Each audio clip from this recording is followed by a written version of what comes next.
එතකොට අපිට හරියටම ඔයිල් තියෙන ලෙවල් එක බලා ගන්න පුළුවන්. මේ රේඩියේටර් මූඩිය තියෙනවා. ක්ලච් එක පාගලා තමයි අපි බස් එකේ මෝටරේ ගහන්නේ. මේ මීටර දෙකෙන් පෙන්වන්නේ එයා ප්‍රෙෂර් එක. ඉතින් මේ ටික ගැන සාමාන්‍ය දැනුමක් අපිට තියෙන්න ඕනේ. මේ ඇක්සලරේටර් එක ටිකක් රේස් වෙලා වගේ තියෙන්නේ. ඒ කියන්නේ මේක මේ පැත්තට ඇදිලා තියෙන්න ඕන. නමුත් ඒක ඇදිලා නැහැ.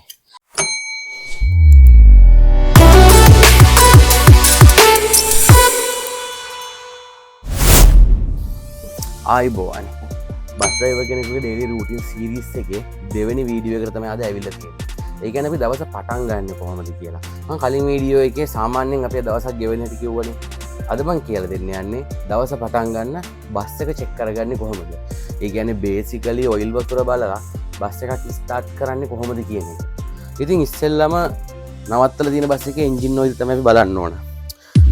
ඕනම කෙනෙක් දන්නවා මෙතන තමයි එන්ජින් එක තියෙන්නේ කියලා. අපි බලමු ඉස්සෙල්ලාම ඔයිල් ලෙවල් එක.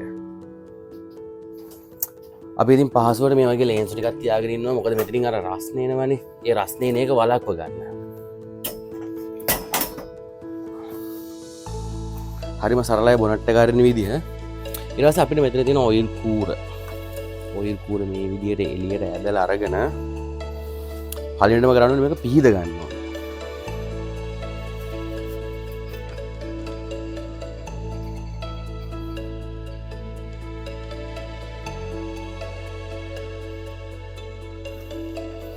ඔයිල් කූර පිහිදලා මෙන්න මේ විදිහට ක්ලීන් කරගන්න. ඔයාලට පේන්නේ දැන් මේකේ මේ ලෙවල් බලන තැන කිසිම ඔයිල් ඔයිල් ගෑවිලාවත් නැහැ. අපි ඊට පස්සේ ආපහු ඔයිල් කූර තිබුණ තැනටම දාලා අපි ඔයිල් ලෙවල් එක චෙක් කරගමු.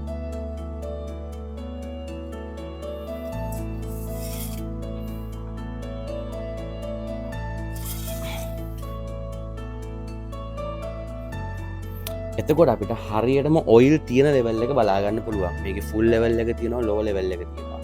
මේ වෙලාවේ නම් ෆුල් ලෙවල් එකට වඩා චූට්ටක් පහළට තියෙන්නේ. ඉතින් ඒක හානි කර නැහැ. මේක සාමාන්‍යයෙන් ලීටරයක් වගේ අඩු වෙලා තියෙනවා නම් අපි අඩු ඔයිල් දා ගන්න ඕනේ. මේ වෙලාවේ මේ බස් එකේ ඔයිල් ලෙවල් එක කිසිම ගැටලුවක් නැහැ. ඔය විදිහට තමයි අපි ඔයිල් ලෙවල් එක චෙක් කරගන්නේ. දවස පටන් ගන්න ඉස්සෙල්ලම කරන දේ තමයි ඉතින් මේ ඔයිල් ලෙවල් එක චෙක් කරගන්න එක. මොකද වාහනයක හදවත කියන්නේ එන්ජින් එක. එන්ජින් එකේ තත්ත්වය ගමනක් පටන් ගන්න කලින් බලන එක ගොඩාක් වැදගත්. ඉතින් ඊළඟට වතුර චෙක් කරන්න රේඩියේටරේ ඉස්සෙල්ලම මේ ඩෑෂ්බෝඩ් එකේ තියෙන මෙන්න මේ රේඩියේටරේ පියන අර ගන්න ඕන. මේ පියන ඇරියට පස්සේ ඔයාලට ඇතුලේ පේනවද? මේ රේඩියේටර් මූඩිය තියෙනවා. මේන්න බොහොම සරලයි. මේ විදිහට අතින් ඇරලා එළියෙන් තියාගන්න ඕනේ. මතක ඇතුව මේක එළියෙන් තියාගන්න. ඒකට හේතුව තමයි වැරදිලා හරි මේ මූඩිය ඇතුළට වැටුනොත් අපි ලොකු අපහසුතාවයකට පත් වෙන්න පුළුවන්. ඊට පස්සේ වතුර බෝතලයක් අරගෙන ඉතින් අපි මට කූලන්ට් පාවිච්චි කරන්නේ වතුර මේ විදිහට වතුර බෝතලේ දාගන්න. දැන් දැක්කද වතුර බෝතලේ වතුර ඇතුළට යන එක නතර වුණා. ඒ කියන්නේ මේක පිරීලා ටක් ගාලා ඒක අයින් කරගන්න. අපිට පුළුවන් උඩිය දැන් වතුර හලන්න. උඩිය දැන් වතුර හැලුවොත් වෙන්නේ මේ රේඩියේටරේ වටේටම වතුර ගිහලා වතුර පල්ලෙහාට වැක්කිරෙනවා. ඊට වඩා හොඳයි මේක අර වැක්කිරෙන ප්‍රමාණය අඩුවෙන් මේක කරගන්න එක. ඊට පස්සේ දැන් ඔයාලට පේනවා කටමුලටම වතුර තියෙනවා. ආපහු මේ රේඩියේටර් කැප් එක හරියට සීල් වෙන පද කරගන්න ඕන. එක්කනේ ඒක සීල් වුණා. ඊට පස්සේ මේක මේ විදිහට වහගත්තා. ඉතින් මේවා සරල වැඩ, ගොඩක් කට්ටිය දන්න දේවල්. ඒ වුණාට ඉතින් මට හිතුණා නොදන්න කෙනෙකුට දැනගන්න මේවා එකින් එක කියලා දුන්නොත් හොඳයි කියලා. ඊළඟට ඉතින් අපි මේ බස් එක දැන් ඔන් කරගන්න එපා. ස්ටාර්ට් කරන්න තමයි තියෙන්නේ. ස්ටාර්ට් කරන්න කලින් අපි මේ බස් එකේ මේන් එක ඔන් කරගන්න. ඩ්‍රයිවිං සීට් එක පිටිපස්සේ තමයි මේ බස් වල මේන් එක පිටලා තියෙන්නේ. මේ තියෙන මේන් ස්විච් එක. ඉතින් මේක අපි ඔන් කරගන්න ඕන. හරි සරලයි. මෙන්න. ඔන්න ඉතින් දැන් අපි ඔයිල් බලලා ඉවරයි, වතුර චෙක් කරලා ඉවරයි, මේන් එක ඔන් කරගෙන ඉවරයි. අපි දැන් යන්නේ බස් එකක් ස්ටාර්ට් කරගන්න. ඉස්සෙල්ලාම අපි ගියර් එක නියුට්‍රල් කරගන්න ඕන.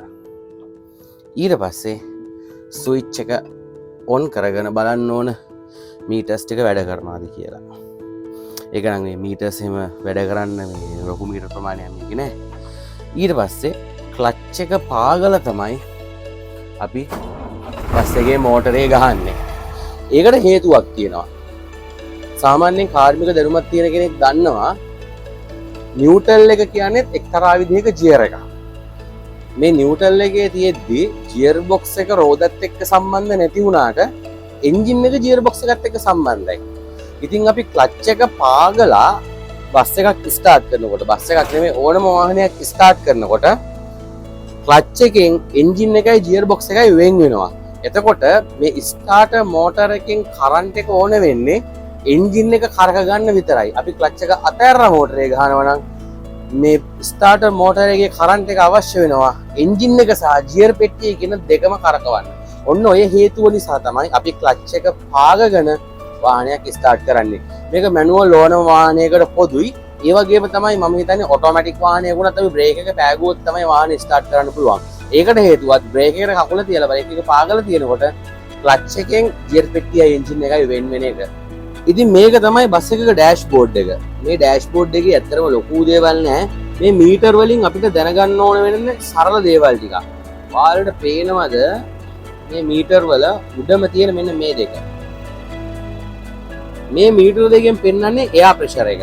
ඉතින් සාමාන්‍යයෙන් බස් එකක එයාර් ප්‍රෙෂර් එක 8කට වඩා තියෙන්න ඕනේ. ඉතින් ඔයාලට පේනවා මේ වෙලාවේ මගේ බස් එකේ 8ට වඩා තියෙනවා.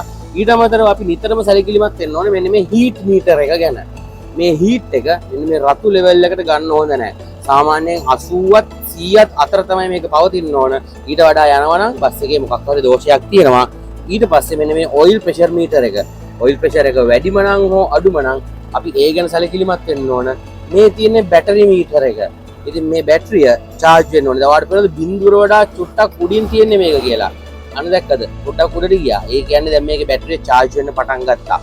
ඒකට තමයි charge meter එක කියලා කියන්නේ. බිඳුව කියන්නේ charge වෙන්නේ නැහැ. බිඳුවට උඩින් මේකේ ධන 60 පේනව නේද? ධන 60 පැත්තට චුට්ටක් හරි යනවා කියන්නේ බැටරිය charge වෙනවා කියන එක. ඊට අමතරව මේ තියෙන ඩීසල් මීටර් එක, මේ තියෙන ස්පීඩ් මීටර් එක. ඉතින් මේ ටික ගැන සාමාන්‍ය දැනුමක් අපිට තියෙන්න ඕනේ. බස් එකක් ස්ටාර්ට් කරනවා නම්, බස් එකක් ඩ්‍රයිවිං කරනවා නම්.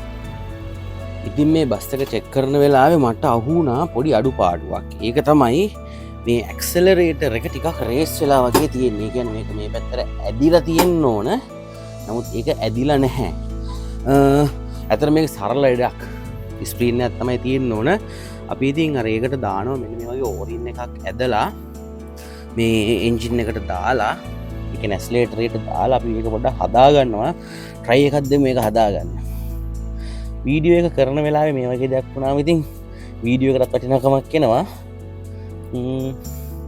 මේ ඕරින් එක අරගෙන මේ විදිහට දෙකට නවලා මේක ඇදෙනව නෙමෙයි. දාලා බලමු මේ විදිහට.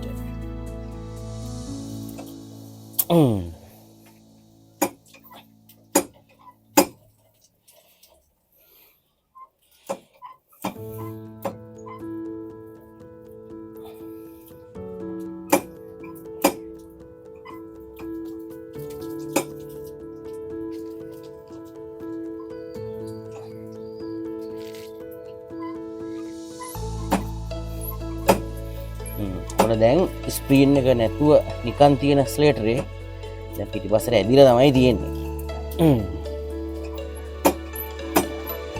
ඒක පාගන විදිහට තමයි තියෙන්නේ.